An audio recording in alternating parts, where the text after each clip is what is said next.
First, I want to say congratulations to Tyson Riley. Accomplished a great feat. I think it was the fifth fullback or running back to get 2,000 yards in a season, and we're all proud of Tyson. It was a great game for him last week. He didn't do it by himself. He ain't the first. He won't be the last. And we've had a lot of good fullbacks, but we've had a lot of good linemen. We've had a lot of good Red Raiders. And here's some guys been here a lot longer than I have to tell you more about it.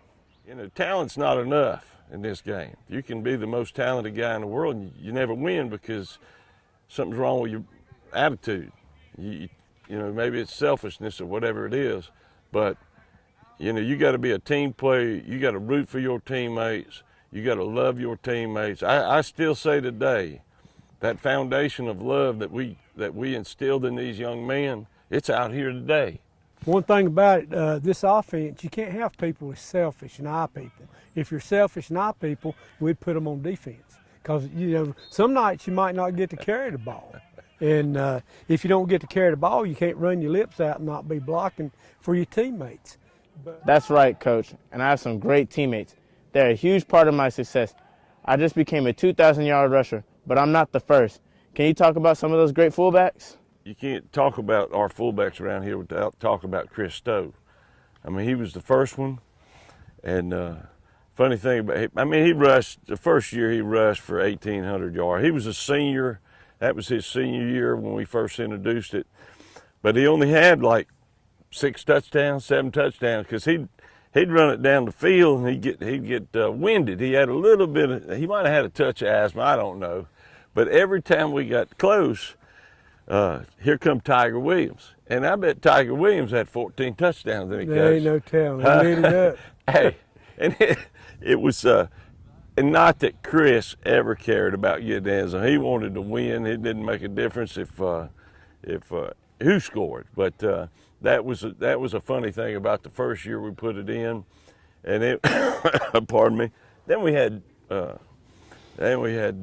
Reed, Rashawn. I mean, Rashawn was a prototypical guy. He'd run a 4.6, 4.5, 215 pounds. He could go, couldn't he? He could run it. If he just had a little crack, he could go 80 yards, and nobody could catch him because he's the fastest guy on the field, much like Bray was. Yeah. You know, Bray wasn't as big as Rashard, but he was faster, wouldn't you say? Yeah, he had was more faster. speed, You know, more balance, better balance. Yeah, he was tough. Yeah, and then you look at Leaper. I mean, he was a well. You can't even go there until you talk about Joe Brown and that 03 team.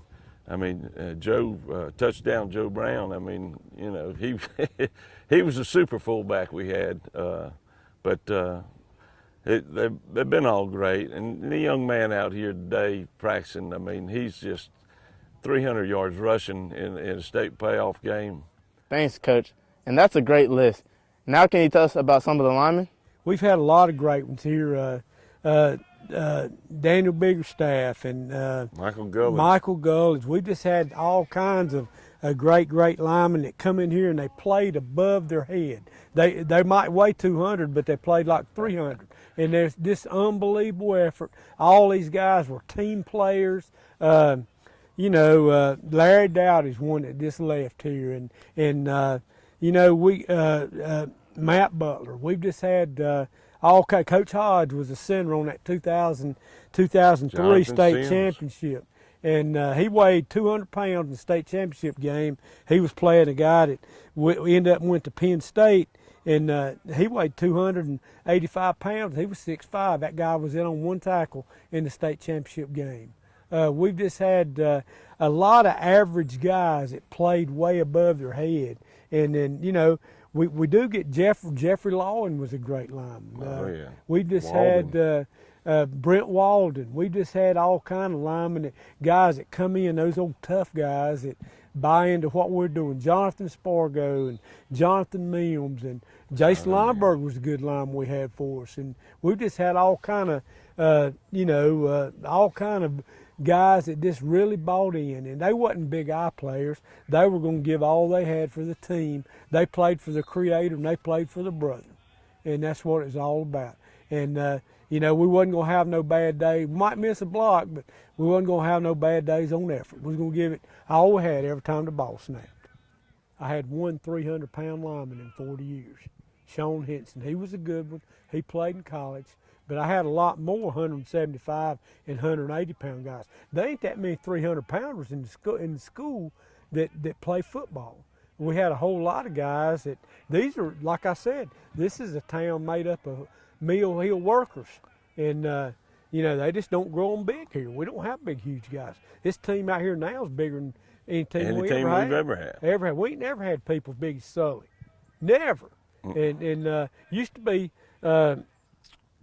you know, there hadn't been many people over 6'4" in our whole town before. He's 6'5". I mean, that's true. It's amazing. I mean, what he's telling you is truth. You know, this was a mill village. It's always been a real joy to me to be a part of this athletic family, football and baseball in this town. I mean, it's absolutely wonderful. Belmont was a mill village town, but now it's all grown up.